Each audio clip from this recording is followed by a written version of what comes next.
I think that Doug Ford thought that calling a provincial election at the same time that there was a federal leadership race would confuse voters in a way that would benefit him, but I think it's actually going to backfire. I think that the more popular that Carney becomes, the better it will be for the Ontario Liberal Party.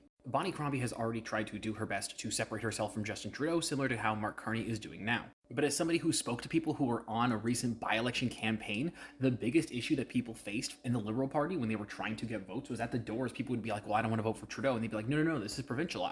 Trudeau's not involved. And they just couldn't get through that. There are people that are called low information voters. That is not an insult. It just means that when they vote, they don't really have all of the information and they don't go too far in depth. These low information voters are the same types of people who might confuse federal and provincial politics, not knowing if it's Doug or Pierre they're voting for, or Trudeau or Bonnie, etc. And right now there is a lot of excitement around Mark Carney. And Doug Ford is the least popular premier in the country. Danielle Smith might actually be taking that crown right now. Long story short, I see some provincial and federal synergies coming up. Let's see what happens.